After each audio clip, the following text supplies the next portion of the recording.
How's it going, guys? Welcome back to In the Shed. We're back here another week. It's your host with the most, the boy Hancer. Here this week, we actually got a special episode. We got the boy Harold Green with us. Very special guest. I met Harold Green a couple years ago, and what better way to continue to get to know him than to sit down with him here in the Shed and share our friendship with you guys. In this episode, we touch on what being a Jewish family in the middle of the Holocaust is. He was born in Germany, and he had to migrate here to the United States. Talked about what adapting to the Bronx lifestyle. He was raised here in the Bronx, so we touched on that. And yeah, I hope you guys enjoyed this episode. I'll see you guys next week. Make sure to like, comment, and subscribe. It's the boy Hancer. Whoop! If you get too high, you tell me. I'll turn that little thing more this way. I like the one. Yeah, I have one of those.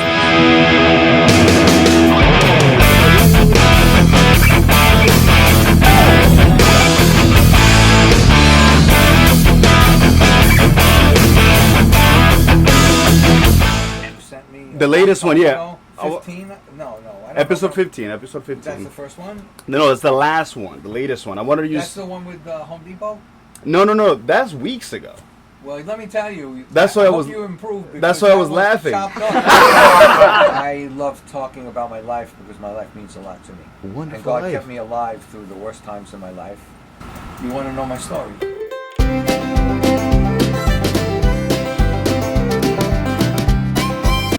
How's it going, everybody? We're back here in the shed. This is episode 17, and we got a special guest in the building.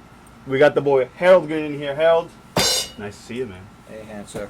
Haven't seen you in a little bit, and what better way to catch up than to have Mr.Harold Green here in the shed with us. Harold, it's become a tradition in my show, and I love to say that, my show. This is my show, so we do things how I want to do them.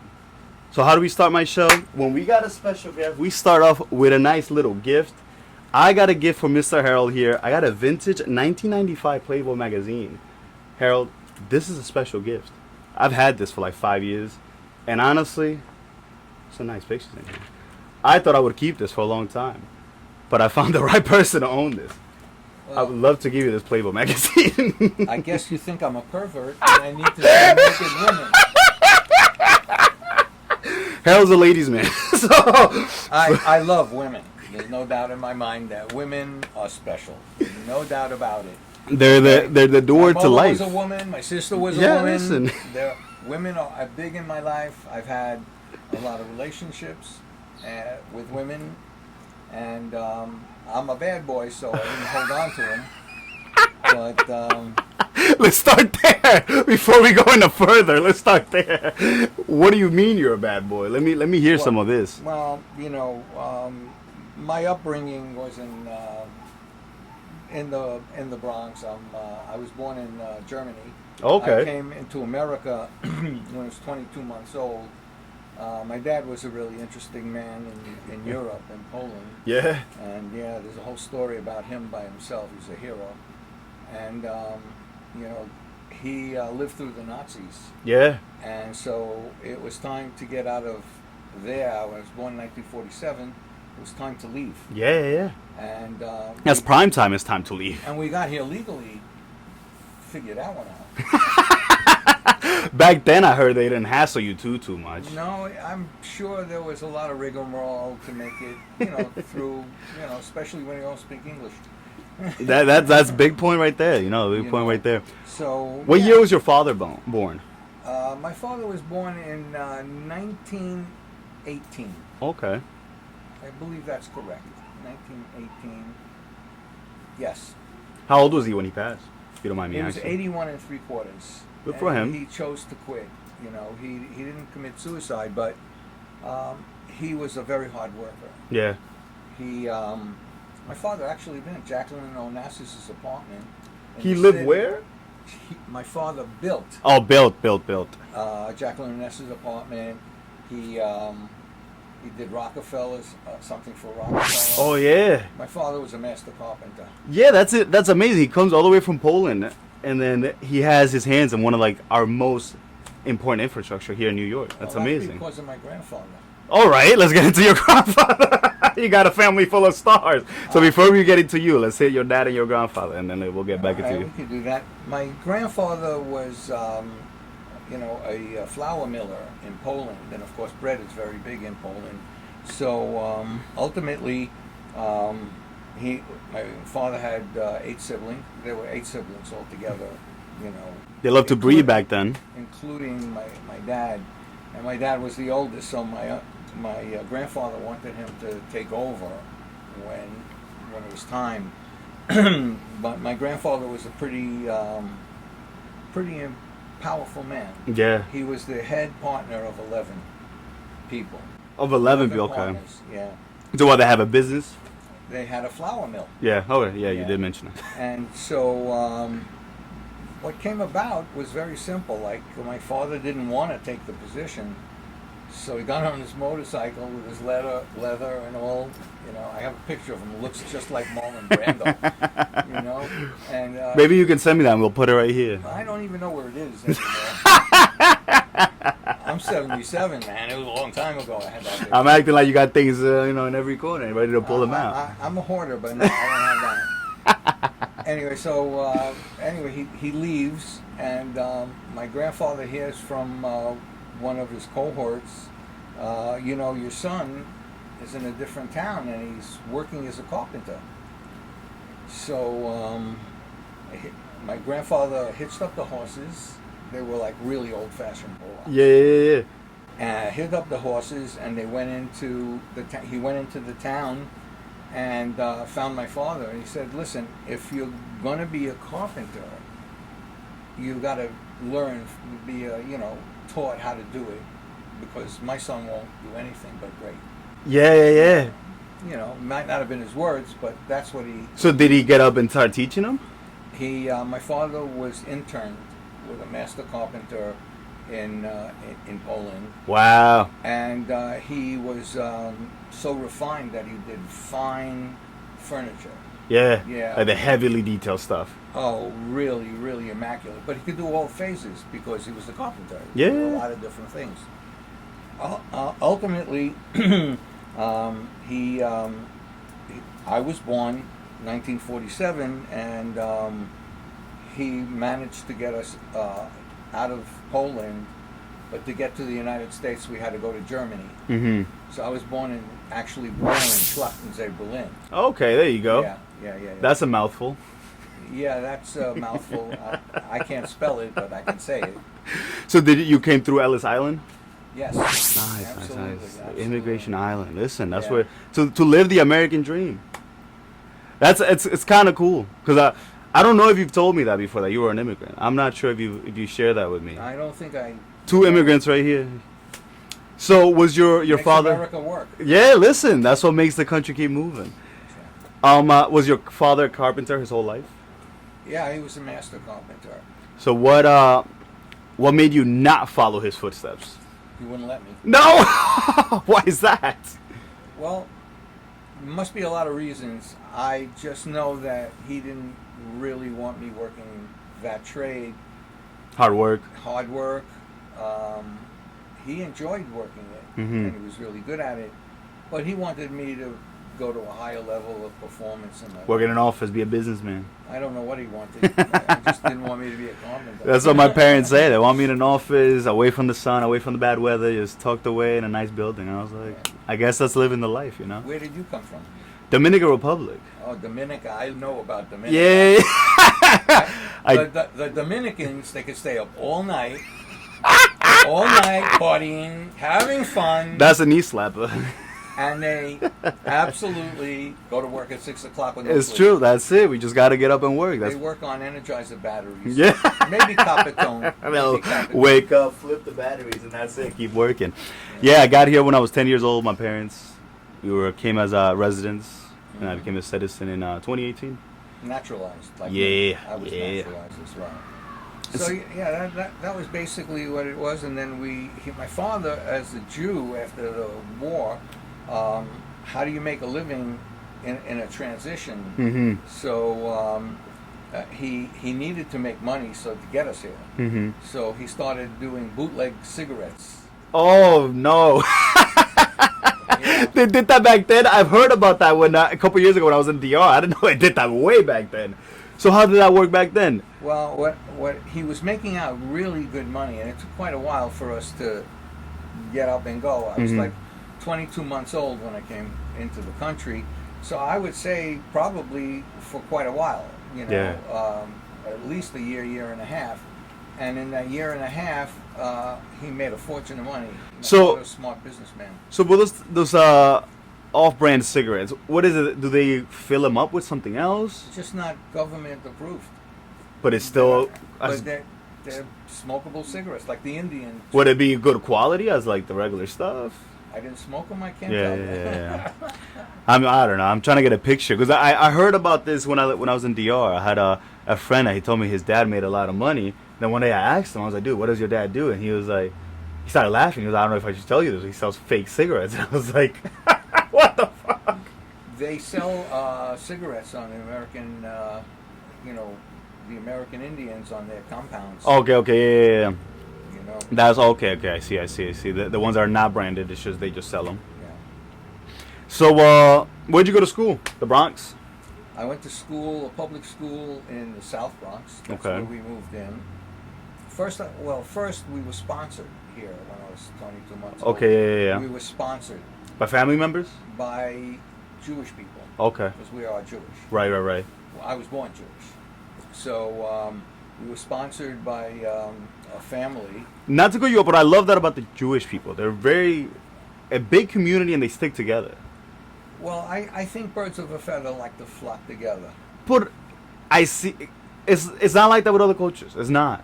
Jewish people really stick together. Like they really. I've seen I met people that have told me like, you know, you don't have access to that building, and I went in there just because I told that guy, hey, what's up, man? I'm Jewish. And he was like, oh, you're Jewish? I'm Jewish. He was like, let me help you out. They really stick together. That's something that I admire. You know, we should all strive to be that way. Well, I appreciate you feeling like that, but being Jewish was a trip for me. Yeah, I mean, you guys got gone through a bunch. You guys go through World War II, and even now, everyone's going to hell. Even now, everything's going crazy. You go on social media, and it's just this. You go read the newspaper, and it's that. It's better to not even look at it. It's all cyclical. Yeah, It keeps repeating. If you look at the Bible, it's all in the Bible, and it just keeps repeating. if you read the Bible, you feel like this makes sense right now, and then you'll read it 5 years later, and you're like, oh, the same verse. This makes sense right now because it's like you said, it's a cycle. I did a study last night on John from Okay. the Bible. We got up to about 4. Do you run the John study? 1:4. No. You're part of the study? I did it with a friend. We do Bible study. But I'll get to that in a while because that's a whole. Yeah. thing. let's start. Let's from the Bronx. But you want to know the Bronx and Yeah, where I yeah. went to school, and I don't want to like blow answering your question. Yeah. Let's So hear we about the were Bronx. sponsored, and I stayed there for a while. And my first traumatic experience was at 3. Oh, great. I was in a railroad apartment, I believe, Uh-huh. from my memory, and it was dingy, and my parents weren't in the room. And I woke up, and I was frightened, and I remember that trauma, because you remember trauma Yeah. in your life. The traumas are the ones that stick out. I was gonna say know? trauma is the one that's deep in there. That's exactly right. So, I believe we stayed there for a period of time, and then my father got us an apartment. He became a member of the union, Mm-hmm. and that's how he got dispatched to different jobs. It's very, very blessed that he was in such a trade. Well, he was such a good carpenter that if they sent him on a job, they wanted to know how come this looks so good and that doesn't. and they couldn't get 12 men to do the job, so it cost them a problem. You know, it's kind of like when you're too good, you pay for it. Yeah. Now they need them everywhere. Something like that. So we lived in the South Bronx. I do remember, my father was a good man. He wasn't like an alcoholic or anything. Good. But one day, my mother was crying. It's kind of unusual. She was crying, and I asked her. I must have been like maybe at that time older. I went to kindergarten at PS 39. But as time went, we lived in an apartment, and I remember my mother crying. I don't know exactly how old I was. Mm-hmm. But I asked her, how come you're crying? She said, something happened to your father. And I said, how do you know? I don't even know if we had a phone to find out, you know? How does she know? My mother had a very intuitive way about her. Yeah. She, I think that's not uncommon. Yeah. You meet people that got gifts. Yeah. Yeah. So I believe it. of course, that night the guys were playing around with him, and they were drinking. They probably pushed him into drinking because I never saw my father. Yeah. Like drinking and wasted. Little peer pressure. Right. So and he fell off the platform in the subway. Oh my God. Yeah, they got him out of there before the train came, and they brought him in. And my mother knew before we. Oh my Before Lord. we even got there. Oh my God. But she knew it wasn't something awfully crazy, right? She wasn't. I don't. All I can tell you is my experience of it. Right. And thank God he was okay. Yeah. That is very interesting. Did your mother ever come up to you, or did you ever find your mom crying again and something similar? She sensed something in the distance. My mother was a very gentle woman, but don't get her mad. Yeah. when a human being holds it all in. Oh, they blow up. When the steam kettle boils, it is hot, hot steam. And but she was a very, very great mom. Very smart, not educated. Was there a moment that you learned about her angry side? Was there something that happened, or was you just knew? You knew when not to push the buttons, But she was very kind, very loving, and very rarely did we have to see her, in a negative way. Good, okay. She was really good. Everybody loved my mother, and she was a great wife to my father, But my father, because of what he went through with the Nazis, I would say, from this perspective, looking back, I would say that he was post-traumatic stress disorder. Yeah. Because they put him through a lot. He wasn't in the camps, but he was, traumatized by interaction. You're seeing people it's your people. That's insane. It's your people, man. Like, it doesn't matter where you are. You could be next to them happening. You could be on the other side of the world. Oh no, man. Can't even imagine. Well, he wasn't in the camps, and he posed as a non-Jew. But when there was a time where he was saving children that wandered, I told you he was a hero. Yeah. The children would wander out of hiding. When the Nazis came, the parents would hide them. Yeah. And when the parents were taken away, the kids would come out looking for their parents and just wandering around. And my father saved a lot of children by putting them in Polish homes and telling them to pretend they weren't Jewish. Wow. And not that they were picky about, they would kill anybody. They were not nice people. Evil bastards. They were led by a very notorious leader. What makes a person that crazy and evil? God only knows. Yeah. God only knows. Jesus, man. What pushes a person to do horrendous things to other people? That's true. Hurting another human. True. Not a bunch, just one single human. That's already like, what? What are you thinking, man? Trauma. So that marked him for most of his life. But he was conscientious. He was a great provider. He wanted us to be Jewish, but he wasn't like an Orthodox Jew or traditionally grounded into Judaism. He wasn't modern Orthodox. He wasn't Orthodox, modern Orthodox. He just wanted to, he knew he was a Jew. Mm-hmm. And he wanted us to have our right. So he put us through the synagogue and parochial school. Parochial school for me was a nightmare. Yeah. The rabbis were brutal. I came to America speaking Yiddish, which is Jewish, the Jewish language, and then learned English. And then by the time I was a certain age, the Bronx had turned. And of course, like you said, they stick together. So people were like leaving the Bronx and, but we stayed. The Jewish people stayed. Well, we stayed. We Your were family. With Italians, Puerto Rican people. My barber was a Puerto Rican. Yeah. guy, The Bronx is very diverse. It was very diverse, and it's so different now from when I was growing up. Mm-hmm. But I would say that he put me into parochial school so that I would be okay, and that I could learn. And he didn't want me in the public schools because it was too mixed up and didn't understand Yeah, the yeah, yeah. dynamics. It's very difficult. You're new to a country. I went through that. I know.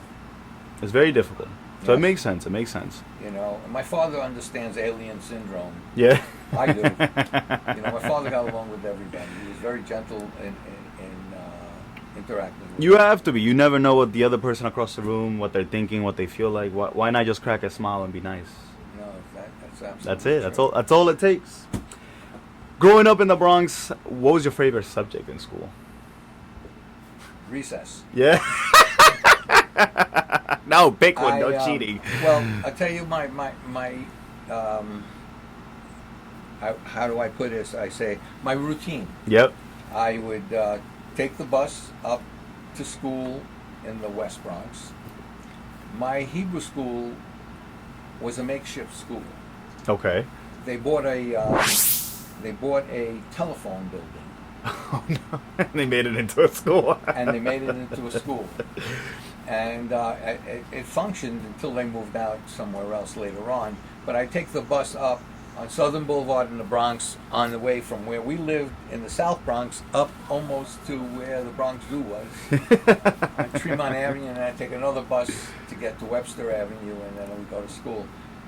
The experience that I had there was no gym, there was no field in the back. Yeah. The only thing you could do is hit the penny, you know, on the on the concrete and stuff like that.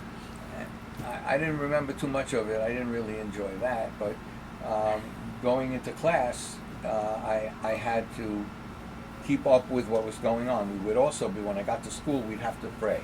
Right. We would pray in the morning, and the rabbis expected me to know how to pray when I had no exposure to it. Right. Never retained it. I would go to, I would consider us holiday Jews. We go on a holiday. That's the best way to describe it.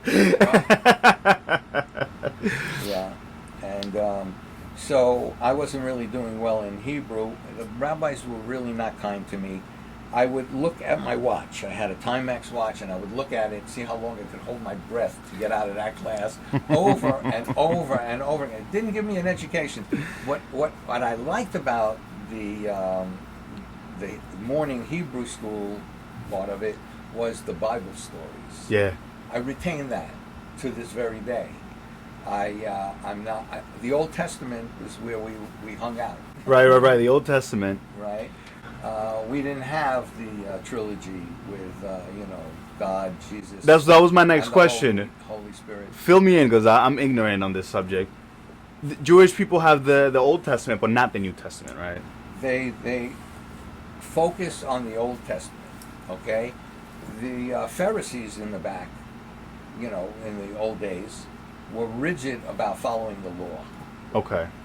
And they had the scriptures. Moses wrote the 5 books, Mm-hmm.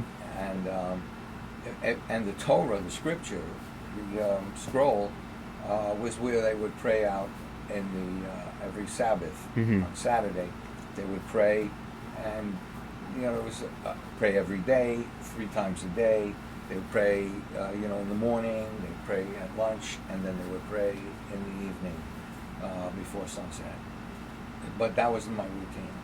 I was not in with that. Yeah. My father wasn't active that way. Respective of it, but not involved. It's different upbringing. And then at 13, you become involved in a bar mitzvah. Oh yeah. So you had a bar mitzvah at 13? I had a bar mitzvah, and I had a teacher in my building in the South Bronx. He taught me.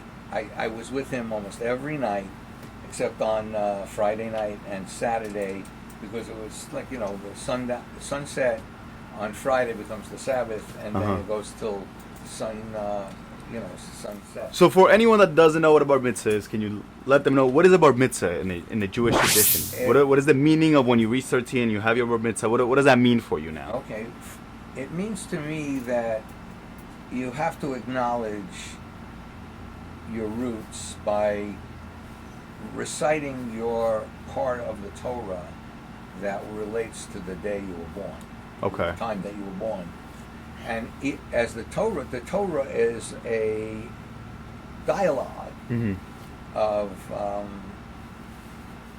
the evolution of from Adam and Eve Right. through Moses, and all the stories about the 40 years in the The desert, flood, right? The flood. right? All of that, the Ten Commandments, Right. all of that. So I learned how to do that, and according to what I was commended for, Well, you were supposed to know. I did a really great job. Good, Because I good. didn't want to disappoint. Right. When And it I comes had to a really- religion, you don't want to really disappoint your family. I had a really, really, really good teacher. I wish I could remember his name's not coming to me right now. It's on the tip of my tongue, but it's not coming out. Shout out the teacher. Shout out the teacher. So, did anything change after you turned 13? After you had your bar mitzvah? Did you change? Yeah, my sister became of age where she was coming to parochial school, and I would take her and stuff. It was an interesting routine, like, Monday to Friday morning we would take the bus and go to school. But I didn't like it. And by the time I got done with Hebrew and we got into the English part, Uh-huh. You were probably done by then. I was burnt. You're like, dude, it's more. I was burnt from holding my breath, I'm not kidding. Look I kept at on that just watch. timing myself. It was Oh, that's ridiculous. good. So when I got there, I don't remember too much of my education.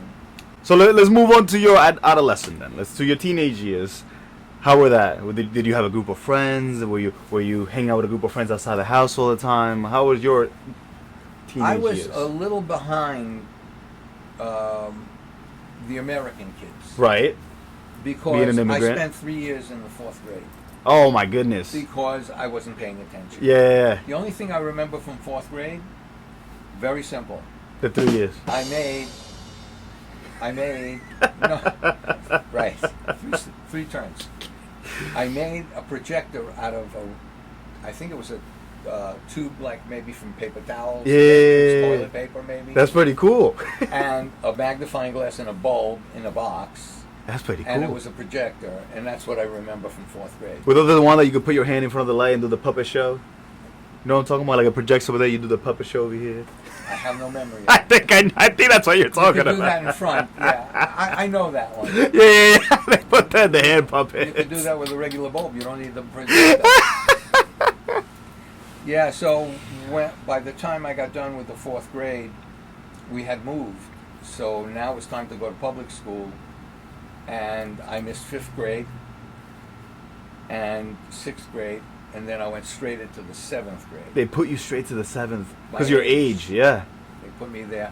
And the best thing that ever happened to me, my homeroom teacher in public school was a nun. Yeah. A retired nun.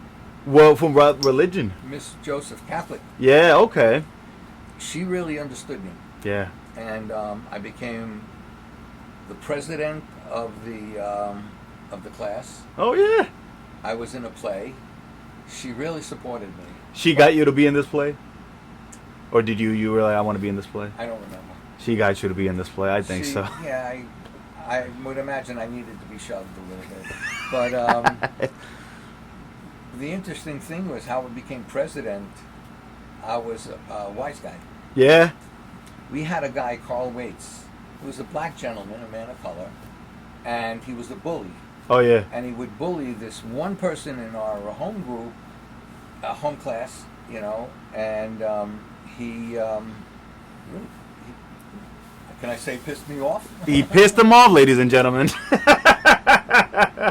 So my only thing I could do when it was time to, run for office, and I volunteered to do that, but my campaign was a good campaign. It was against him. I said, if I went over to Miss Joseph, I said, Miss Joseph, I'm going to try to be president, and if I get elected, I'm going to need you to put Carl Waits in a different room because he's abusing this. Oh, my God. And I told everybody the same story. And they agree with you. They're like, we I need got this guy for elected. president. I got elected. We need this president in gotta- office. You have to be political. And I don't know where it came from. Who It says came being from political God. doesn't get you anywhere? Come on now. What's that? Who says being political doesn't get you anywhere? Come Well, on. if you do it in the right way and care about people, that's the right way. But if you do it for greed or selfishness, it doesn't count. Is your shirt inside out, Harold? Why? Does it look that way? I think you're right. I had a rush for the interview. Harold was just rushed for his InTheShed episode. That's so funny, man. That's hilarious. Listen, that makes me feel pretty important. It makes me feel Actually, the important. reason I did that inside out is because I had a stain on the other side. It gets better. Give me some. That's hilarious. Anyways, where were we? So you became class president. Yeah, so, you know. So did you get your wish? Did you enact on your policies? Did you get him out the classroom? Absolutely. Because right now, a lot of people are not happy about our president. They don't think he's keeping up with his policies. Well, we're not going to get into politics. We're not going to get into the politics. Not the politics, because I have no idea how to understand it. But I did have an experience with Donald Trump later in life. Oh, God. We should get into that before the episode ends. We'll get into that maybe later. That would be good. Yeah, so I did really well in the class, and I was put into 9th grade. You got a good deal. I don't know if it was a good deal. I don't know, man. You went from the 4th to the 7th. I wasn't a great student. Did you go to 8th grade? No. So you skipped 8th grade? I skipped 8th grade because of my age. Dude, so, you got a good deal. Well, I had to make up for 5th grade. I had to make up for 6th grade. Now I'm in 7th grade. I'm still 1 year behind. So they put me in 8th grade. And 9th, yeah. No matter how much catching up you try to do, you're still behind. It was a journey. Oh my goodness, man! I thought my high school was. I do remember one other thing. By being in 8th grade, let's hear it. I spoke Yiddish, you know. Uh-huh.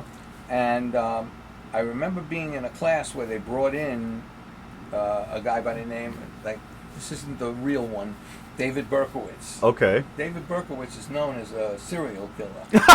And he came out of the Bronx. How'd you know that's not him? I found out about David Berkowitz later on. This wasn't him. And he came from France, and he boxed and he did a lot of stuff, but he couldn't speak English.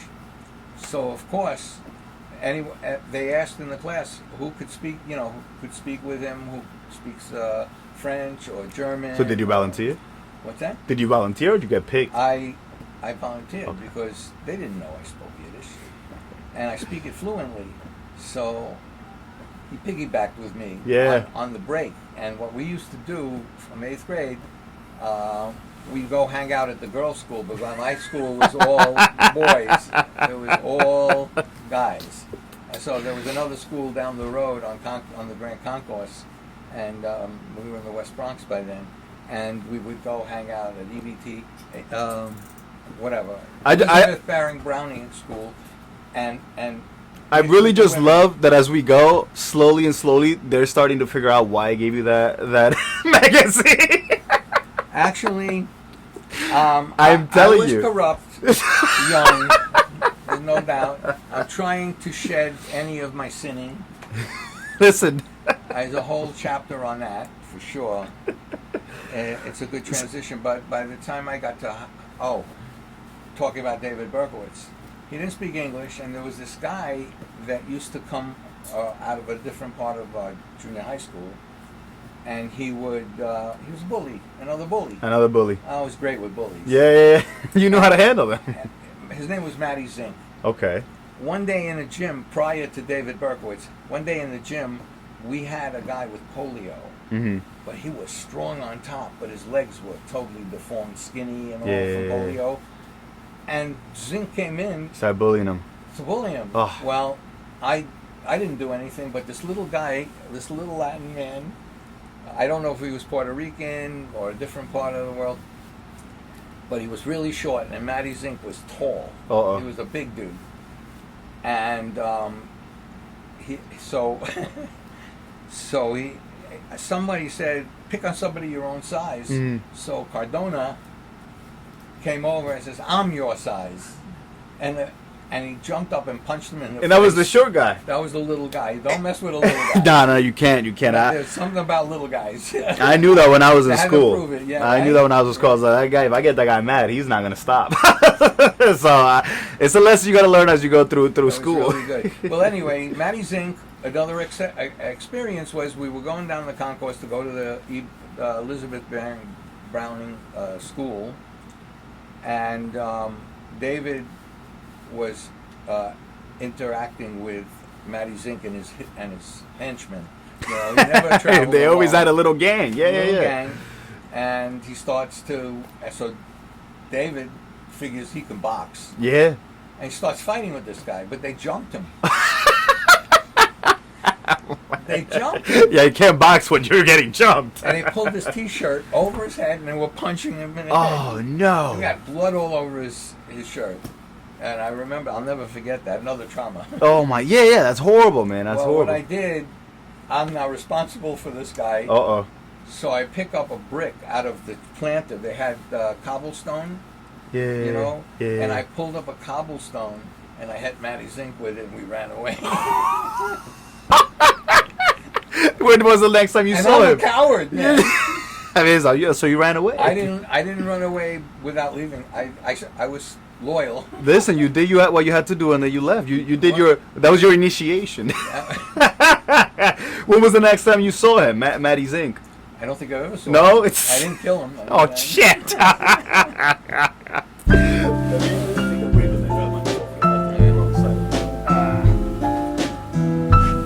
Take a sip also.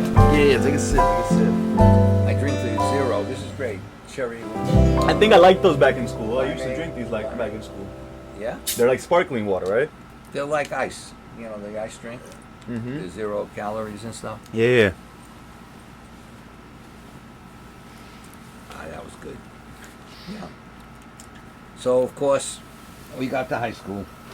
Finally. Mhm. We were in the West Bronx. And I hooked What was the up name of the high school? Dewa Clinton. Okay. 10,000 boys. Only boys. That's no fun. There was another school called Walton. And that was a girl one. That was like a prisoner for girls. Ah! These girls were mean. Yeah. Yeah, I stayed away from all those girls, man. They were scary. So It was a when crazy school, man. I wonder why. It was DeWitt. I'm sorry to interrupt. No, go for It it. was DeWitt Clinton, Bronx High School of Science.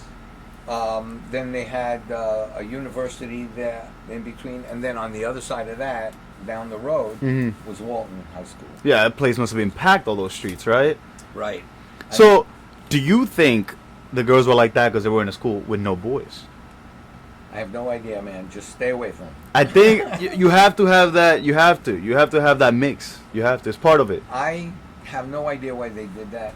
All I know is when I was in high school, I had to do one summer in summer school, Mm-hmm. and there were girls. I could not concentrate. Would you talk to them? That's when this started. That's coming when the in. Playboy. So, did you ever talk to them? Did you go up to them? I was shy. Yeah. I was really shy. I had a younger sister. My younger sister was going to have to graduate junior high school and go to Walton, and that was not a good idea. You were like, oh boy. So I told my dad Mhm. what was going on with that, and he says, "Okay, we'll move somewhere else. Let's move to a better neighborhood where they're not rough." Mm-hmm. Good. It was my sister. That's very interesting. Back then, they would just get up and move. I found them a place in Forest Hills. You found them a place. Yeah. How'd you find them a place? Well, my father used to take us away to Rockaway. Okay, To yeah. the beach. On the summer, you get a bungalow, and we'd go there. And being there, I remember I met some people that would hang out in Forest Hills, Right. Eagle Park, Forest Hills, at Jan's. It was an ice cream parlor. Yeah. Yeah, they had the kitchen sink with every flavor you could imagine in it, and you eat with a whole bunch of guys, and boom, boom, boom. It was so I actually was driving my father's car, a 1962 Chevy Impala. Impalas were And, popular back I was then. the only one driving at the time, you know. So we were going up the hill. The car was loaded, and I grounded out going up the hill. But that's where that neighborhood really appealed to me. So when it came time for us to move, I told my father the best place for us to move is it's beautiful over there, and it's Forest Hills High School. And we had a great and he was like, all right, let's do it. Seeing a rent for rent sign, and that is amazing. You never know what brings you to your next step. Yeah, that is amazing. You just happen to stroll past there, and you're like, and then you never knew you were gonna be living there. Wow, that's amazing. Yep. So, did you go to a different school then when you guys moved? I was in college already. Oh, okay. You know, that was a trip. My father, when I graduated college, my father says, "Where are you going to college?" I'm like, high school. Mm-hmm. I'm sorry. My father said, "Where are you going to college?" And I said, "I didn't apply." He says, You better get to applying. So I went back to my junior high school counselor. He knew me. I was just a whack job. One of the reasons that he knew me is on my final in French, which I wasn't good at. Mr. Bengus was our teacher, and the guy was really weird to me. Yeah. He would never help me learn. There's some teachers like French, that. It's French frustrating. was also difficult. I didn't have a in on that one. And when it came to the final, I drew a picture of Bozo the Clown, and I wrote Bozo Bengus and failed.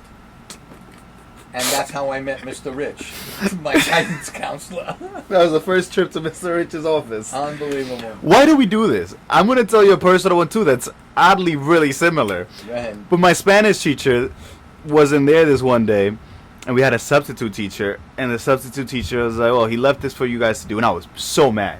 I was like, Jesus Christ, man, this could have been the day that we didn't do anything. Blasphemy, Jesus Christ, not. I know, I need to get better at not mentioning God's name. So she brings this little packet, whatever. Everyone's talking, but everyone knew the work. I didn't want to do the work. So I'm like, dude, I don't even want to do this. I haven't been paying attention. So I got to the last question. I just flipped the packet, and it said, in your words, it was to describe something. Describe a story in your words in Spanish. I'm fluent in Spanish, but that's how you know how stubborn I am, that I'm just like, dude, this is so ridiculous. Habla español muy poquito, señor. Look at that! Maybe we'll do half of the podcast in Spanish. I don't think it's going to work. So I grabbed the paper, and at the back, I drew a picture. I don't even know what I drew. It probably was a smiley face. I drew a picture, and I wrote, a picture's worth 1,000 words. In the paper. Oh my goodness, we got a lot in common. That's how I'm cracking up. It must be an immigrant thing. Sure we're not twins? Yeah, we might be. We were separated at birth, probably. God, that was awesome. I was having a ball in there. The teacher. I was having a ball in there. Yeah, it's funny when that Bozo Bengus thing.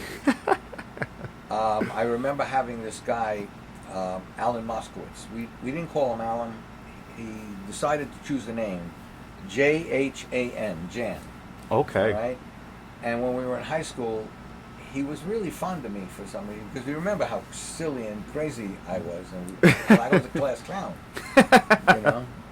So over the years, you know, we graduated high school, and I went up state. Mr. Rich, my guidance counselor, said, ask your father what he wants you to do for a living. And I went back to my dad. I said, Dad, what do you think I should do for a living? My guidance counselor asked, he said, I want you in the hotel business. You knew there was money there. Yeah. He knew my personality.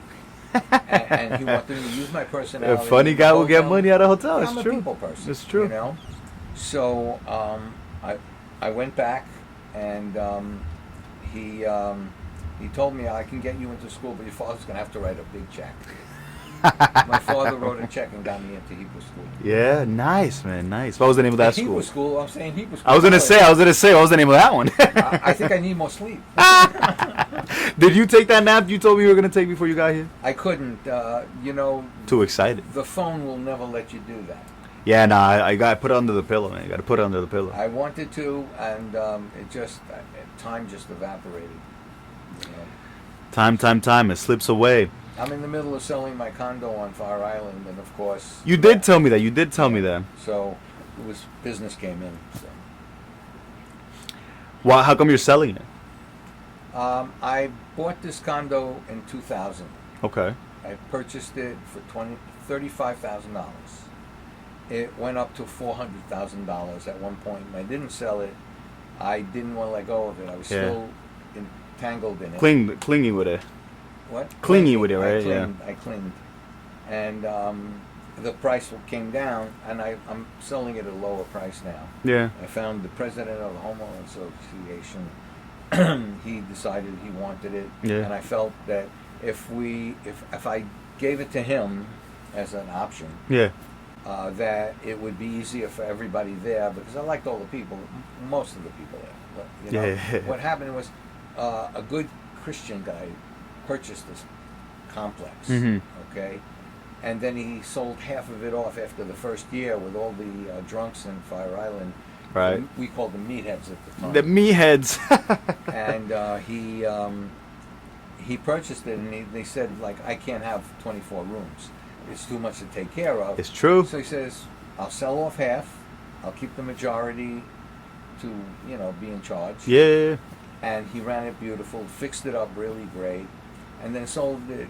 He bought it for $320,000 and sold it for, I think, $1.5 million. Yeah. Wow. In a few years. When I bought my investment for $35,000, in the next year the real estate market flourished, and it went 3 times. Wow. So it came in handy. It was also a real good financial situation for me. That's good. Listen, you got to enjoy it, and now you're going to get a profit out of it. That's good. 25 years. That's amazing, man. That's good. I lived there with my significant other after 2 marriages. Your second significant other? No, my third significant other. I was married for 7 years, and she was awesome. How old was your first marriage? She was 18 when I met her. How old were you? Oh, no, she was 17 when I met her. I had to wait till she was 18. Yeah, good guy. And I was like, by the time we got married, I was 25. Okay. And we lasted for 7 years. And by the time she got to be 29, I'm not being fussy about women, but a woman at 27, 28, 29, they start to mature where they know more of what they want. People don't understand that, but it's true. But in this day and age, it's got to be different from when I was going. It's the same thing. I don't know about that. Trust me. Watch what you say. Trust me. You're gonna get into trouble if you say that. I'm not getting in no trouble. Trust me. Take it from experience. Oh, from Macho Man. It's the same exact thing. You tell them you tell them how it is, and they're like, it's not like that. You're like, okay, and then it's like that. It's still like that. No doubt that men and women are different. They say that men mature earlier. Do you believe that? No. No. No, women start ahead. Really? Yeah, Interesting. I've always liked. I don't know what I believe either. I'm just from what I heard. Everybody matures at a different rate. It's true. From my experience. I think everyone's different. But I remember my first marriage. I moved a little too fast. She was really a nice kid. She had gone through a bad relationship, and I met her. The minute I saw her, I wanted her to be my wife. The minute I saw her, Horned dog Harold. She was gorgeous, and she was nice, and she was damaged goods because she got hurt. Yeah. So it was easy to be kind to her. I had a baby sister, and we got married 1.5 years later. Yeah. After we got married, she was young. I was 25. How long did you date for? 1.5 years? 1.5 years. And I was working in a boutique shop, and I have a picture I want to show you. Listen, I want to put this on camera. If you send me that, I'm gonna put it right here. Describe the picture so we can talk about it. You're gonna show me now. Let's see it. Let's see it. Right now, baby. So, Absolutely.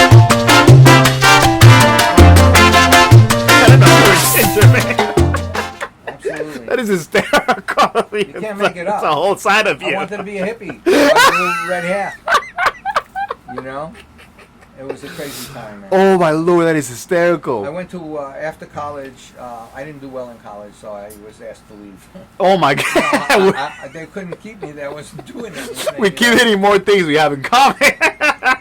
I was not a student. How many Unfortunately, I wasn't semesters? prepared. How many semesters did you go to college for? I went for 1.5 years. Okay.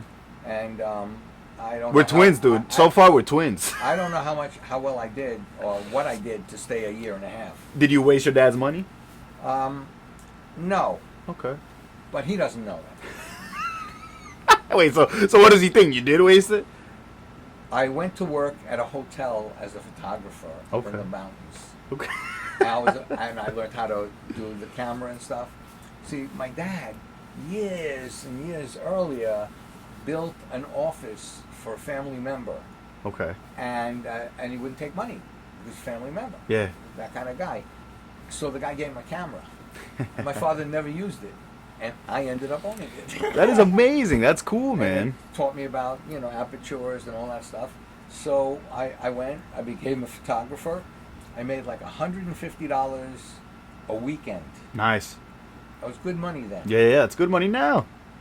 You can buy a cigarette or two. Anyway, it doesn't go what it used to go. Anyway, so so I became a photographer. I did that, and that's how I got involved in this picture that I just showed you. Yeah, I was gonna say you were modeling in that. The guy saw my afro. He says, "I'm going to make you look like Tom Sawyer."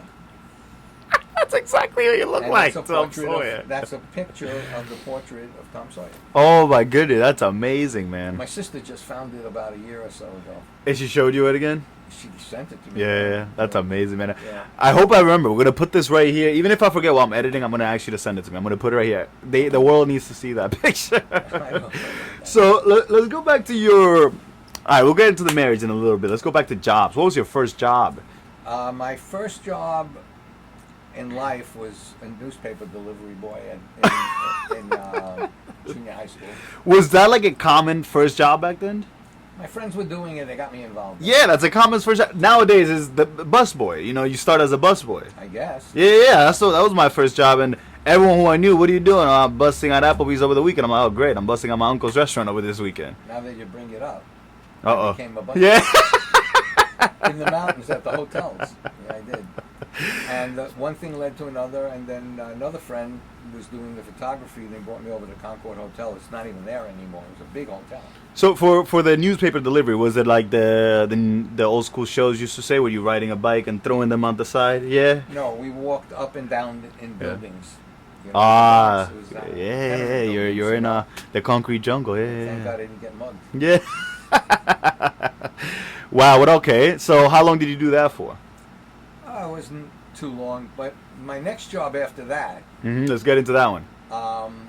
David Berkowitz Yeah. ended up working at a movie theater. Oh, jeez. And they needed someone, so he says, come, and I went, they hired me. So what, they have you I had there to put cleaning on a up? monkey suit, Oh. like a suit, and, be an usher. Yeah. And I remember watching this movie, Our Man Flint. It was a movie they played maybe 64 times. Yeah. I had to see this movie 64 times. And so... You got free movies at the movie theater? Well, I don't remember going to the movie theater because I was always working at the movie theater. I didn't want to go to the movie theater. Yeah, screw that. But I remember in 1964, it was the first blackout in New York. Oh. Ever. And I'm in there being an usher with a flashlight, and it goes black. Screen, no lights, no backup generator, nothing. It was at the Paradise movie theater. It used to be a vaudeville house. True story. So did everyone come out and try to blame you? No, I told them I didn't blow the fuse. Yeah, so you gotta tell them right away, yo, don't look at me. But I will tell you that it was a dangerous thing because I was up in the balcony, and there were people sitting in the balcony, and if they started moving around, they could have fallen off the balcony. Now I have to be this hero with a flashlight. I said, nobody move. I'll use my flashlight. I'll take you out one by one or a few at a time. And then we did that, and then all of a sudden someone was screaming, help me, help me, help me. The place was pitch black, right? In the old days when they had the movie theaters, they didn't sweep the aisles. They had an opening. They would throw all the garbage, like popcorn containers and wrappers and everything, down into the dungeon. Yeah. Right? There were rats down there and everything. This woman happened to find her way down there. Oh, and our dressing rooms, where we could change into our suits, was down there also. I never really wanted to stay there very long. Ultimately, I went and I got this woman out of there. How old was this woman? Young lady?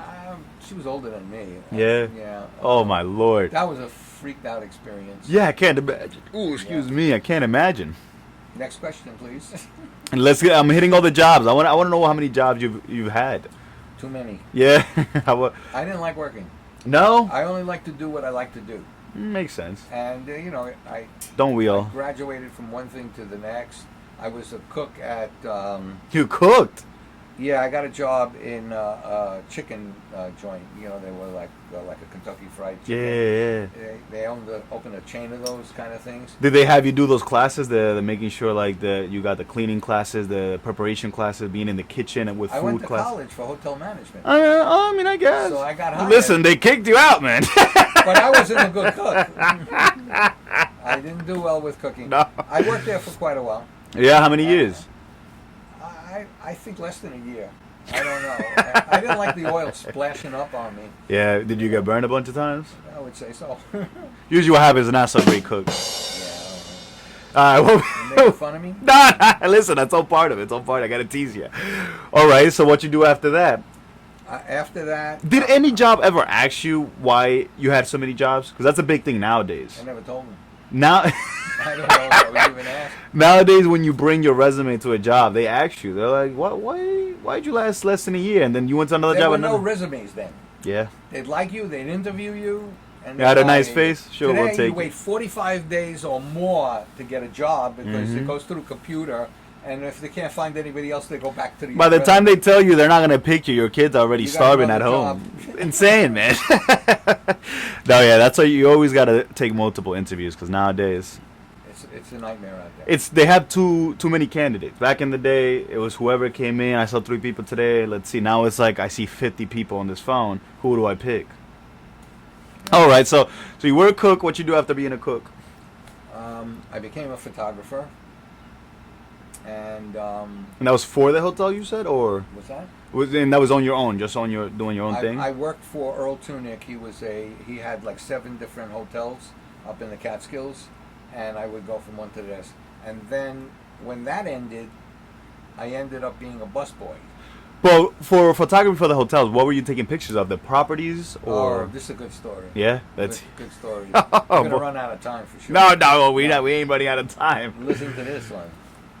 I'm a photographer at the hotel taking pictures of couples at the tables. All right. And we used to process them and put them in the little viewers, and they would sell for $5 a piece. Were those the ones that you would have come, nice picture, and they're like, nah, now give me the $5. And they could order prints and stuff Yeah. like that. Like on the cruise ships. Right?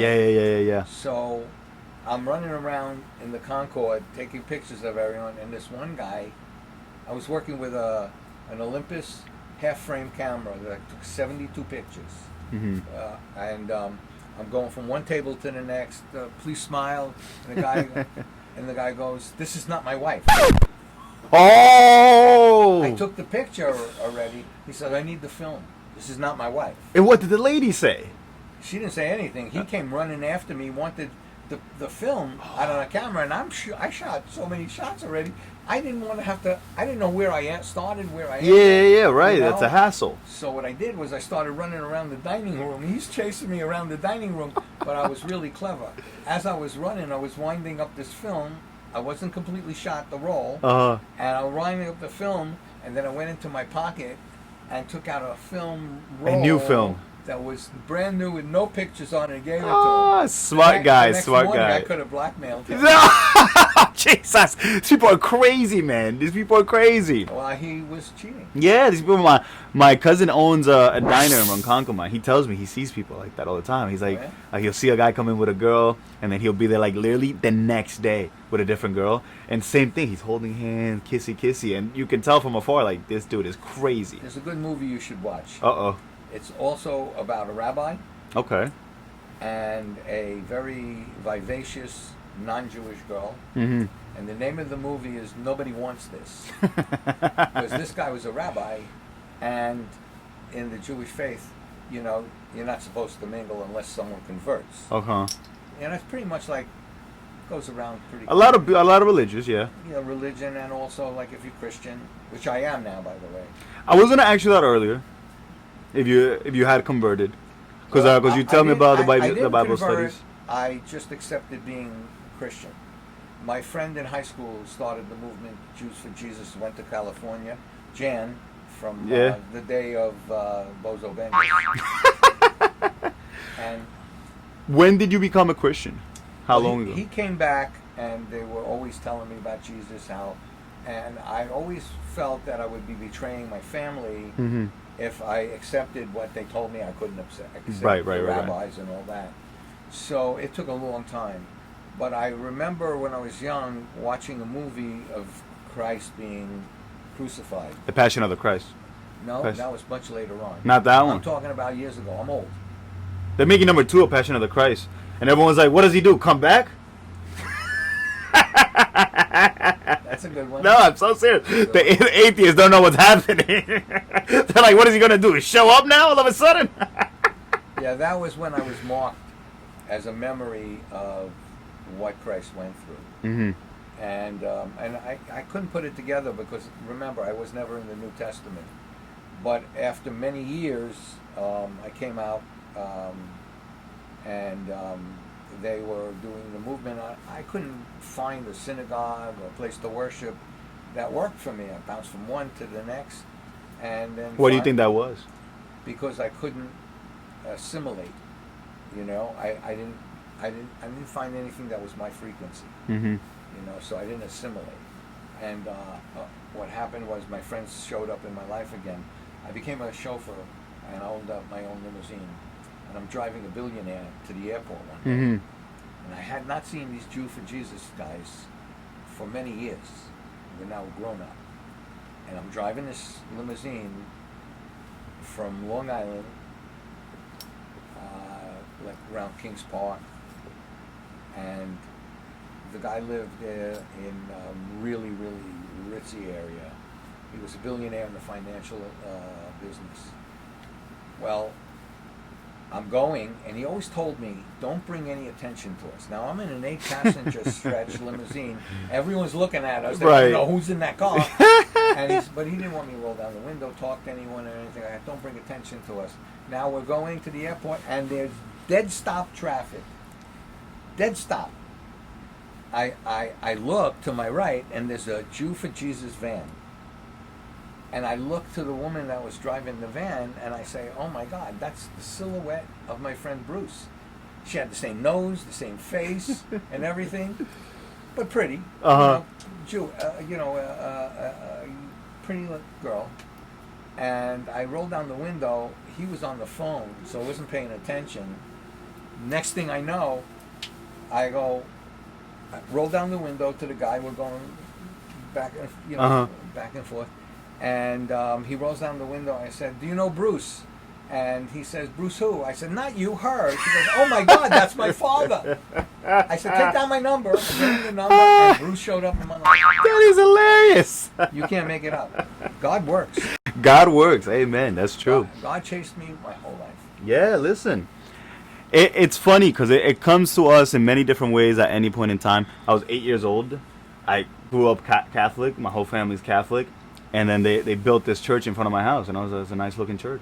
And I just started going in there. And then my mom was like, why do you go to this church? I'm 8 years old. And I'm like, I don't know. I was like, I like it in there. They talk about nice stuff. And she's like, okay, keep going. I would always go. I became best friends with the pastor. I used to go to every service he went to. Wednesdays, he'll go to someone's house and preach there. I'll go with him. Thursdays, I'll be at his house. I'll go there. Bible study. And one day, my mom pulled me to the side and was like, oh, I need to tell you this. Like, your grandma's not going to be so happy about this because she's really Catholic. This is the Christian church, but if that's what you want to do, that's what you want to do. And I told her, I was like, well, this makes more sense to me. And she was like, what makes more sense to you? It's not guilt ridden. I told her, I was like, you have a picture of Jesus in your house. And I was like, how do you know that looks like Jesus?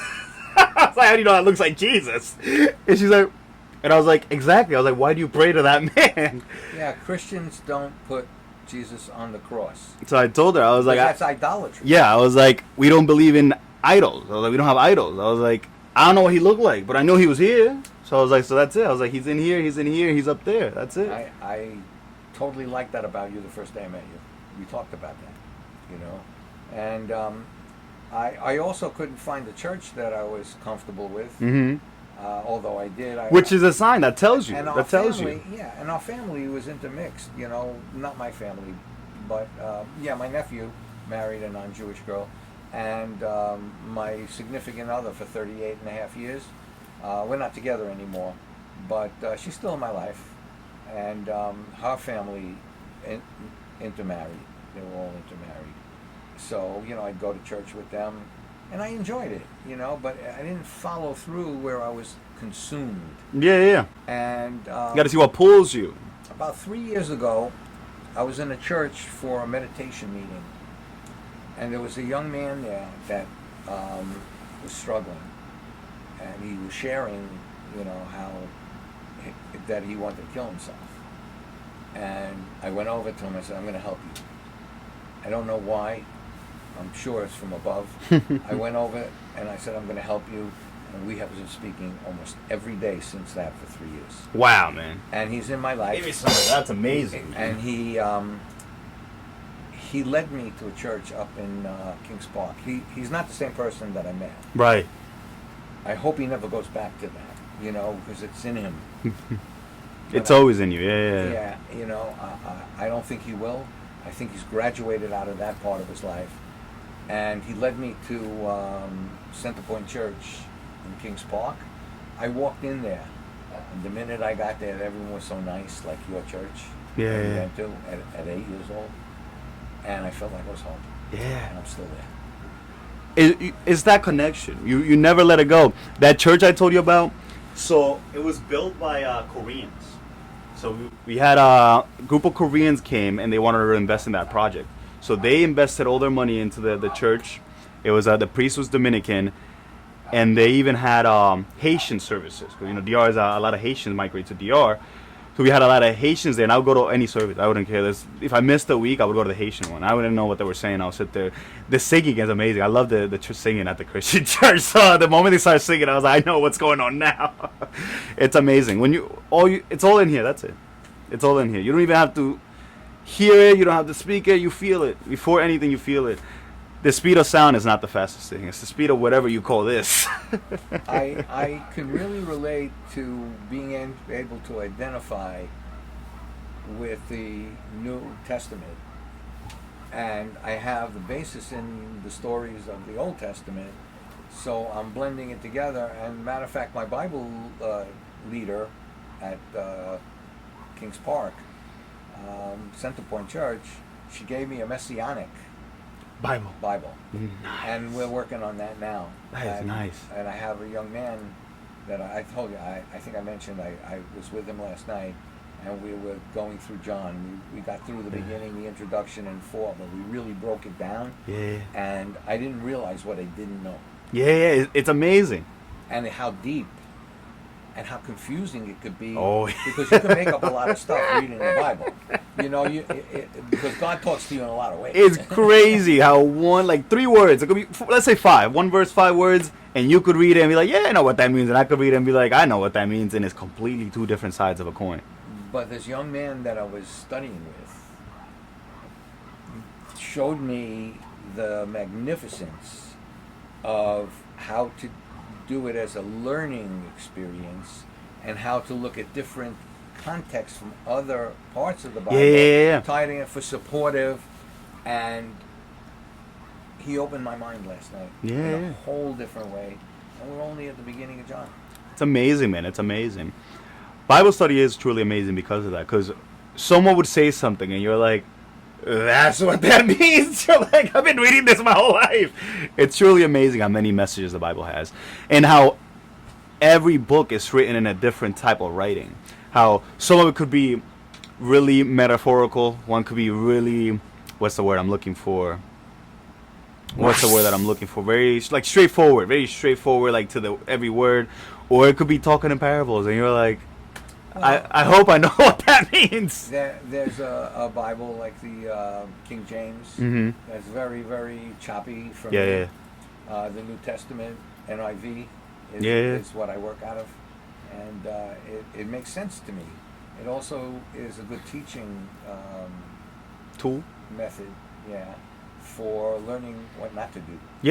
And what to do. It's like, even if you're not religious, even if you're not a Christian, Catholic, whatever you follow, I bet you money if you read the Bible, it's gonna teach you how to be a better person. Period. Like, Well, that's why I'm going to give you back this magazine. this is the Bible I'm giving Harold today. This is the Bible I'm giving Harold today. Listen, you keep this. I don't need. Don't I don't open need that. to sin. I open it. I'm sinning. Only open that on Friday nights. Only Friday nights. That's it. No, that's the Sabbath, baby.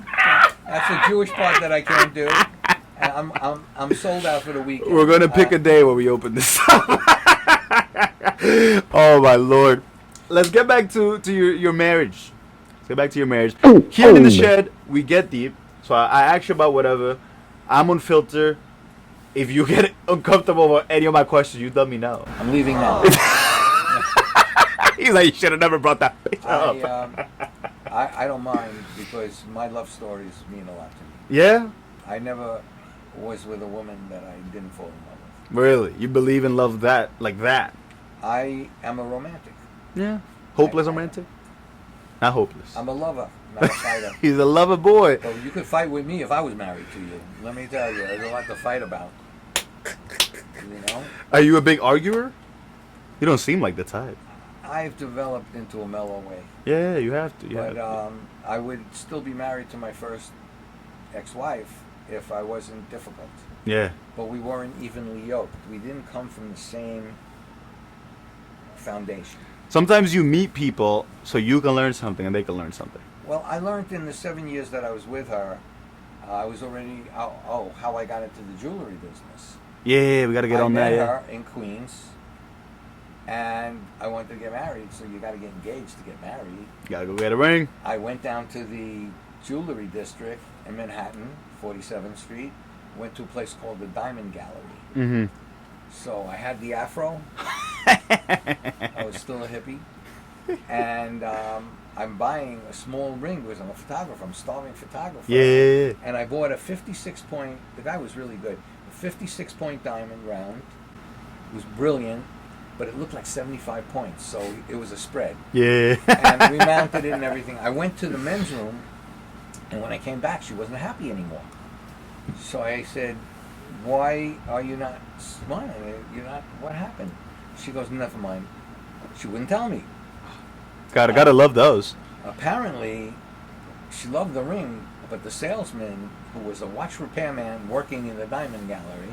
She was there when you were looking at this ring. Oh yeah, we Okay, did it together. okay, Yeah, I wanted to make sure she liked it. I didn't know you had to surprise her. Right. Back in the day, there was no I surprises. didn't do the one knee. Yeah. That's great.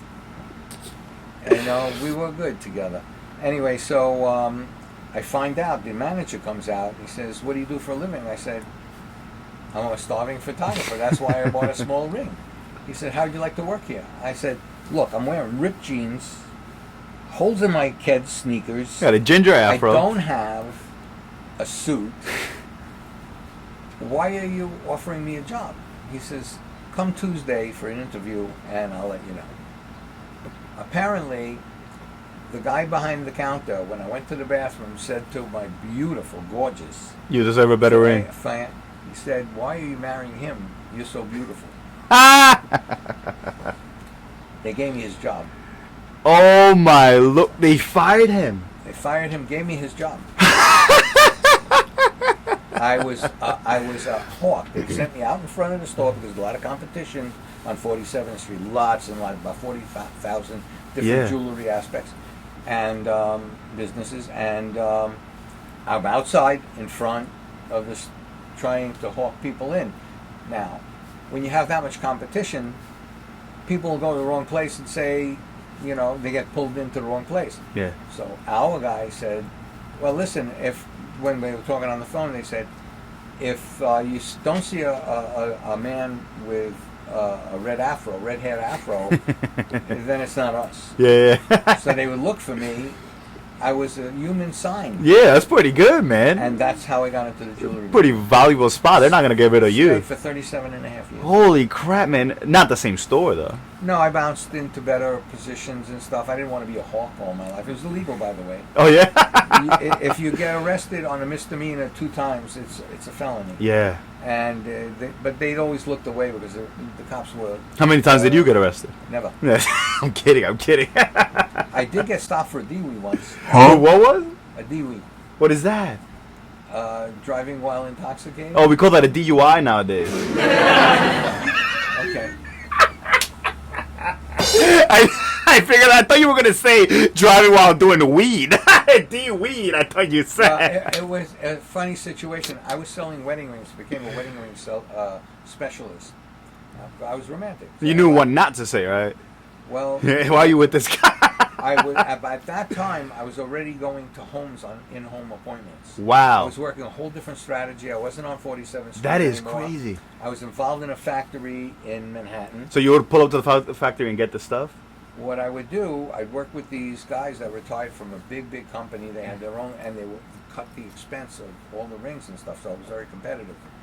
Matter of fact, when I was on 47th Street, I actually moved into the International Jewelers Exchange after being a hippie jeweler in Greenwich Village. You know, it's a nice transition. So anyway, I ended up doing bridal shows with a sample case of costume wedding rings Holy that crap. I would duplicate and go. That is amazing. It was fantastic. How much money were you making? Some good money? I made real good money. Yeah. But boy, did I know how to spend it. Yeah. What you spend your money on? Stupidity. Yes. I've tried to switch my I'm mind. not like you. No, stop. I'm getting better with my expenses. I'm telling you, bro. Everything you say, we're like twins. I'm trying to drill in my head that if it's not gonna bring me money back later, I shouldn't spend money on it. And That's a good way to look at it. I'm trying really hard. I'm there as well. Yeah, I'm trying really hard. So I see food, I'm like, I gotta eat, man, because this guy's the one that brings the money. So I spend money on food all the time. Alrighty, so you're in the jewelry business, then you meet your second wife. How'd you meet this lady? I met my first wife. That was my first. Yeah. Now I'm getting into the second. You said you divorced her and you were still a jeweler. After 7 years, I got an apartment in Greenwich Village. The woman at my high school that was a clerk, her husband was a lawyer in the building downstairs, and they owned the building. They owned Okay. a couple of buildings in Greenwich Village. Where were they from? I don't really know. I thought I was They were white people. gonna ask you, were they owning the building? Is the stereotype true? White people. Anyway, they were nice. They were nice. And I got an apartment in Greenwich Village for $135 a month. Wow. It The was good a old four- days. But it was a 4th-floor walk-up in a brownstone. Hey, listen. $140. That's all I'll get you. I got a lot of exercise. What about the first floor? How much were those going for? Did you know? No, I don't. I only had the one stupid apartment, 1 bedroom, living room. So how'd you meet your second wife? Well, by the time I, was 7 years into the marriage, I was so engrossed in my own business that I wasn't paying enough attention to her. Right, And happens. there was a spread in our age, and one of the people that I sold wedding rings to and jewelry to, the woman brought her fiance, her boyfriend. They weren't married or anything. He was a vice president of Savin Business Machine. Okay. And one day I was asked, can you get us an apartment down in Greenwich Village? They were moving from upstate. And I didn't. I went to my clerk, Yeah. lady friend, and she got him an apartment in the building across the courtyard. We actually even had a rooster in the middle, and you couldn't even hear the traffic on the outside. I mean, we were faced inward. And so they were, we could wave to each other. It was really weird. God. Yeah, you can't make it up. Yeah. Anyway, my first ex-wife, while she was still my wife, she fell in love with him. Yeah. And I was driving this poor girl crazy. She was calling the cat the dog's name, the dog the cat's name. She was not doing well, and I loved her. I just wasn't, I didn't know how to be there because I was being ripped apart by the diamond and gold business, and it was consuming. You know, I was first generation, and I actually went to pay, I was on 5th Avenue, 47th Street. Yeah. That's like the biggest thing you could do for a young guy. And I don't know how I lasted all those years in that exchange. I really don't. Because the things we did, we'd party. I used to go to Studio 54 with a bunch of, one Cuban guy. He was well known, and he would bring me to Studio 54. I probably couldn't have gotten in on my own. Yeah. He was amazing. And Yeah, those were crazy days. I felt alienated when I was there. They were like on a whole different frequency. So you did the limo business after the jewelry business? I actually, after the jewelry business, probably did a couple of things that weren't really entertaining to me. When gold and all the expenses got to be too big, and people weren't buying as much merchandise, I fell out of that, and I love to drive, so I went to drive for a limousine company. Yeah. And one thing led to another. I ended up with a limousine, ended up with a billionaire client and a lawyer firm, the 8th largest law firm on Long Island. Mm-hmm. And they actually even let me have their babysit their father who passed away. Had a Picasso stretch, 24-inch stretch limousine. That's a 6-passenger. I had that in my garage. I had 7 cars. I ended up with 7 cars. Wow. Yeah, and this financial planner was brilliant. It was really brilliant. So were you driving that second limousine, or you just had it parked up in your garage? I bounced in any car that I was, but the thing was, I was on 24 hours, 7 days a week call. Yeah, you're crazy. Crazy. And I lived on the other side of the island. I would just go down the Sancta Coast to his home in Fort Salonga, and pick him up, take him wherever he wanted to go. He'll call you like from meetings and stuff. Meetings, entertaining people. It was like it was a gig, a gimmick. When you were a chauffeur, how many clients did you have? Like your normal client, like that guy, the lawyer? I had a nice following for 12 and a half years. Yeah. Yeah. Low end, all the way up. Yeah, okay. All the way up to this one guy. This one guy would have been enough for me to not have to do anything else. That's awesome. I had the other cars, and there were guys that I could give the work to. They would drive for They you? were good guys. That's nice, man. I always make sure they made more money than me. Yeah, that is. You got to take care of the guys. Yeah. Any regrets? Any big, small regret? Yes. Let's hear it. My second ex-wife. Yeah. And I got involved with drugs. You know, I was doing cocaine. Because of the marriage? No, because it was what everyone was doing. But I have an addictive personality. Mm-hmm. So I got hooked on it, and it really put a damper on it. So you regret the marriage because of what you were doing? Absolutely. That you kind of like brought to the marriage? Gotcha. I took it in a different way. I took it more like... I also wasn't evenly yoked with my second ex-wife. She was going out with an Italian guy. She was a Jewish girl going out with an Italian guy. He was involved in Little Italy, you know. Yeah, the mobster. He's a wannabe. He was a wannabe. Wannabe mobster. She told me if we were ever walking in the street and she saw him, we'd have to duck. Oh, God. He used to come home with blood on him. Oh, Jesus. It was a scary thing. So, anyway, I fell in love with her. I asked my best friend to marry my first ex-wife. Yeah? Take care of her? He did. And he did? They have 3 kids. They're still together? The kids are grown up. Yep, they're still together. And that was like what God had planned. Not Listen, me. it's God's plan always. Always. So then I fell into my second marriage, 4.5 years. And that didn't work out really well. I was still hanging in the wrong crew. Yeah, there's a lot of stuff going and on. It takes money out of your pocket, and you're running around in circles. By the time you're done at home, there's nothing left. You were hanging out with a group of people? Yeah, well, the people in the jewelry trade, they were very active. There's tons of money, and money could be very disruptive. It's money, man. Money. Aggressive. The Bible says that the love for money is the root for all evil. People like to think money is the root of all evil. It's the love for money. You can have money, man. Don't love it. Don't get too attached to the money. You can have the money, and the money's gonna come and go. Greed. That's the nasty. Greed. Okay, makes sense. How are your kids from that marriage? They were in their 40s. Yeah. Yeah. How are they? Beautiful girls. They live in Florida. I have 11 grandchildren if you count my 38.5-year relationship. We had grandkids with her, but I wasn't married to her. And so I had my 2 daughters, and they got married a couple of times. Gotcha. You know, so yeah. So your third partner, not marriage, partner, how is she? Awesome. Yeah. She's one of a kind. She's the most eccentric woman. Cut that out of the She's the most eccentric woman you could possibly meet in your life. How'd you get blessed to meet this lady? Well, when I was hanging loose, going through my second divorce, I owned a boat. Okay. And we would go, I would live in a marina. We'd drive over to, the OBI, Oak Beach Inn, on the Barrier Reef by, you know, the strip that goes to Jones Beach. Mm-hmm. And I was there for happy hour, and I see her dancing, holding her ribs, and dancing with a bunch of girls. Now, I was dancing with another lady, so I love to dance.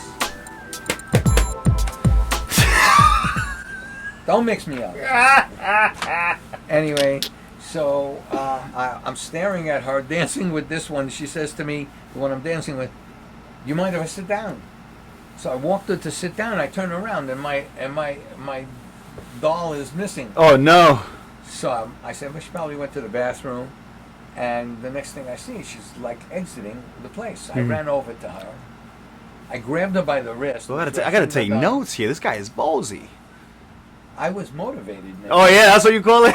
She was the most beautiful. Nowadays woman we call it I've ever something been. else. Like all my wives were pretty. They were pretty. This woman was gorgeous. Should I cut that out? No, keep I'm it in kidding. there. I wanted to know.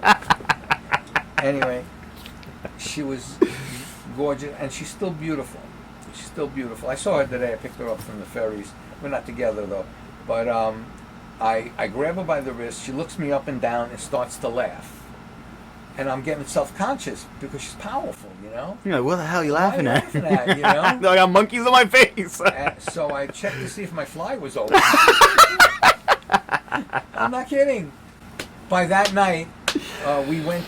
I told her I had a boat at a marina. There's a swimming pool. She goes, "Oh, let's go swimming." The place was locked, but we snuck in through the gate. And I remember being so nervous. And it's just you two? Just the two of us. I was really nervous because when we had to go swimming, she didn't have a bathing suit. Mm-hmm. We didn't go skinny dipping, but now there's this gorgeous woman in panties, and I'm getting uncomfortable. Getting uncomfortable? And I gave her a T-shirt, and I'm uncomfortable with her, but I was polite. As long as she's comfortable. And then she was very comfortable. She had been married twice also. Oh, look at that! You know? And how old were you guys at the time? oh, that's a great question. I'm 77, gonna be 78, and I met her in 1978. You do the math. I'm not doing the math. Who's got a calculator? Math and me, don't go, man. 37. 37 sound about right? Maybe 38 years, something like that. Sounds about right. Anyway, so I was 37. Anyway, so I ended up sending her home. She had her father's car because she crashed the car. That's why she was holding her ribs. Oh no! She crashed her car that night. And her father. No, she she crashed her 2 car weeks before, and she had broken ribs. She was dancing. She was dancing broken ribs, and that she needed to leave because she was in pain. And I stopped her. And that night, we were going down across the Robert Moses Bridge, and at that time, people were going down the wrong way on the bridge because it was poorly marked. Yeah. There were accidents all the time. Oh my God! Now I wasn't drunk, but I was distracted, and I was in front of her, leading her to my marina in Lindenhurst, and she's blowing the horn, and then I realized I might be going down the wrong side of the bridge. She saved my life. Wow. I could have been killed. Yeah, man. Right, so I belong to her. Yeah. If it was another woman, you wouldn't be here right now. So. If I was in that situation, wow. I probably wouldn't be on the bridge. It's true. I probably would have paid more attention. But anyway, we had a really good time, and then I found out why she took to me. Why is that? I had a boat. Her son was working on Fire Island. He came from college, 2 months on Fire Island working as a DJ, a water taxi captain. He was never hardly home. Yeah. You know, and he made $17,000 in 2 months. Jeez. Then. And how old was he? He was in college. Yeah, college kid. Wow. Yeah. He was a hustler. His father was a great guy. Matter of fact, she told me, this is crazy, man. She told me she's working for her first ex-husband who's partners with her second ex-husband. Okay. And I didn't believe it. So I found out where she worked. I went to I said, she's got to be making this up. So you went to confirm this? I went to confirm it. I go to this corrugated cardboard box company, and I go in, and Mary Ellen was the receptionist. I found her name later. She was the receptionist, and I said, "Is Howard in?" Because he was the main partner. Yeah. And she says, "Yeah, he's in. Who should I say is here?" Next thing I know, I'm walking into his office without being announced, asking him if it was okay if I could date his ex-wife. Oh my lord. And he was a gentleman. I like this guy. Was this a normal thing to do back in the day? I was not abnormal all the way. Because your best friend asked you for permission, and now you asking this guy for No, I permission. asked my best I'm friend kidding. for I'm it. kidding. He didn't ask me permission. This seems like you guys liked arranged marriages back then. No. You'd look at it, it's very rare. And, It's you interesting. know, yeah, it was quite a... Because on my book, I don't want to see your ex-husband. If I see your ex-husband, I'm going to think he's going to want to fight me for some reason. I don't even know for what, for some reason. Well, I was very blessed that Howard was a total gentleman, Yeah. a real brilliant guy, lived in the same neighborhood that we ended up living in Bayshore. And what I liked about him is he was always running. I Yeah. always saw him on Montauk Highway running. One day I ran into him and I said to him, "Howard, how come you're always running?" He says, "I'm running away from death." I listen. It's Great a good guy. thing to do. It comes for all of us, but listen, you got to do what you got to You do. know, he kept his territory, I kept my territory, and I ended up with a treasure with Susan. Did you ask for permission with the other husband, the one that also worked with I him? didn't care about it. She didn't either. Did you have any kids with this woman? No. No kids. She had two, I had two. More than enough. Outdone. Yeah, it's time to enjoy life at that point. Exactly. How do you deal with stress, Mr. Harold? Being with your woman? No. I don't have a woman in my life. I know you said you guys are not together anymore, right? I don't mind having a lady friend.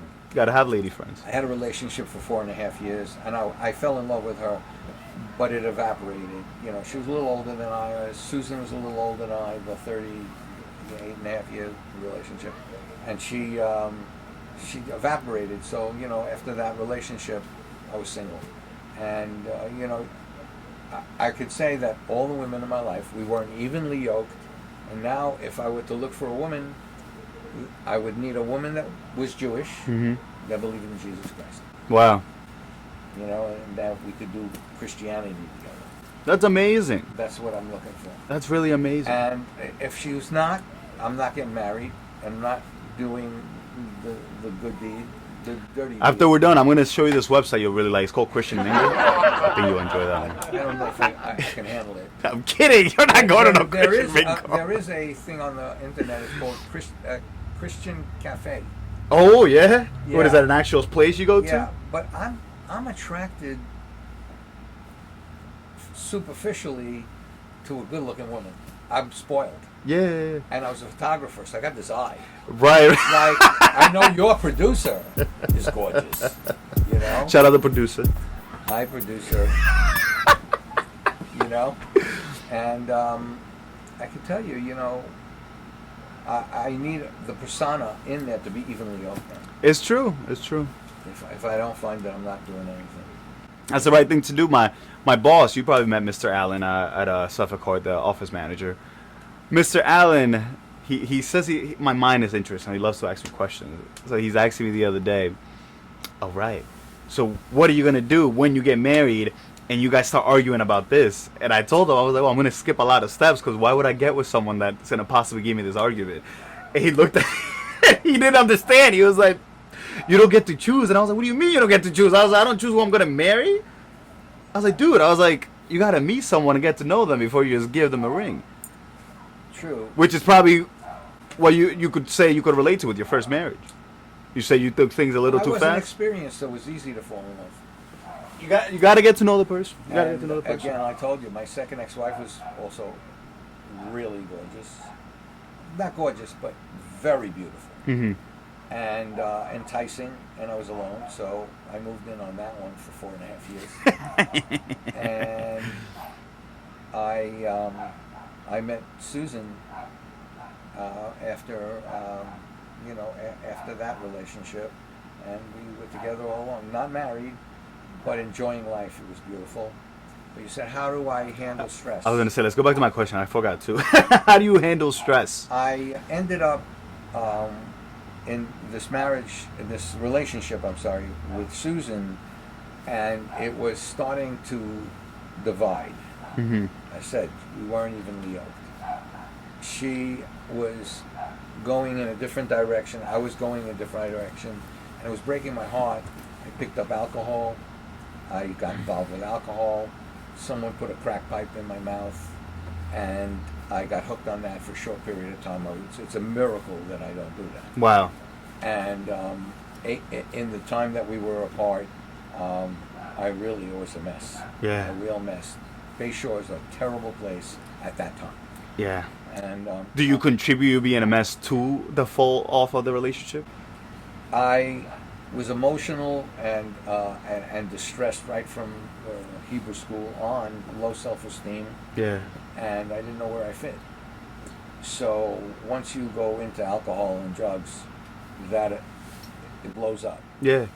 And so it gives you somewhere to fit. Therefore, I needed a place to be, and I got involved in a place called The Pit in Bay Shore. Mm-hmm. It's an AA group, and that saved my life. Awesome. I got sober.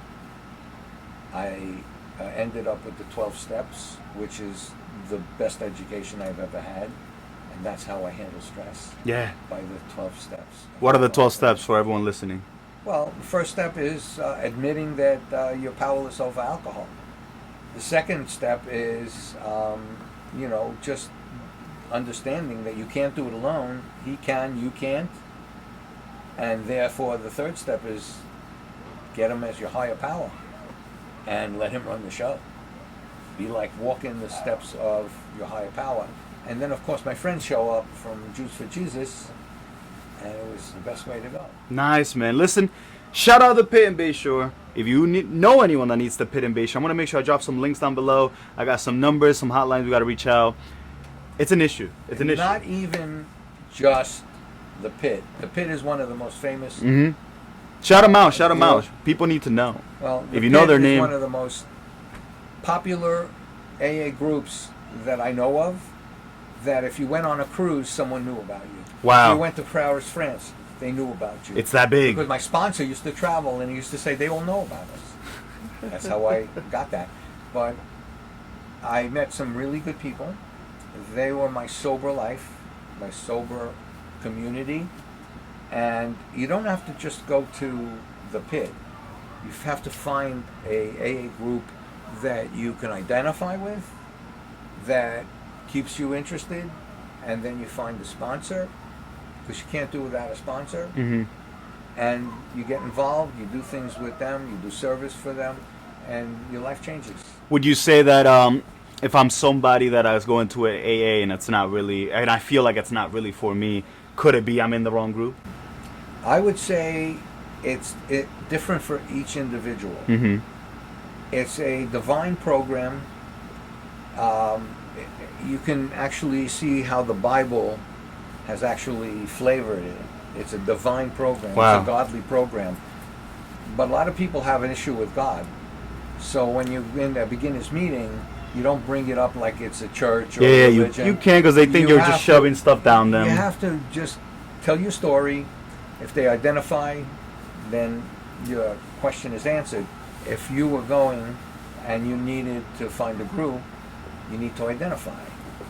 And if you're lucky enough and blessed enough to find a group that actually supports you in your sobriety and takes you for who you are, it's a gift.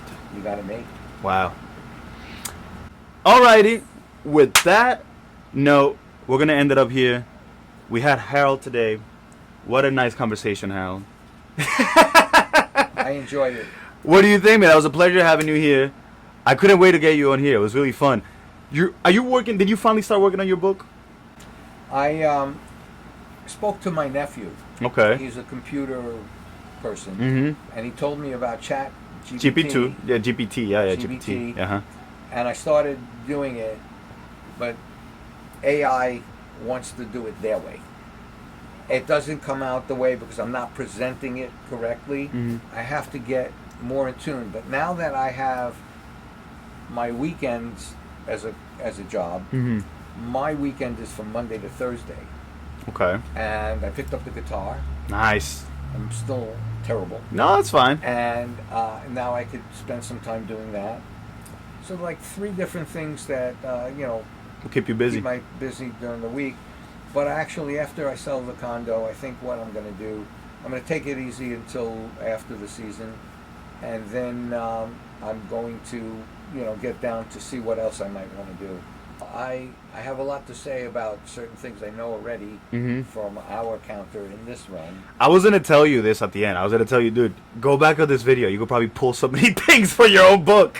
Yeah, this is gonna be here forever for you to use. If you forget anything, go back and listen. Go back and listen. Thank you, Harold, for being here. You guys know what this is. In the Shed. We're here every week. We do this weekly. The home of positivity, the pathway to connection. This has been your host with the most. I'll catch you guys next week. Put it out! In the Shed.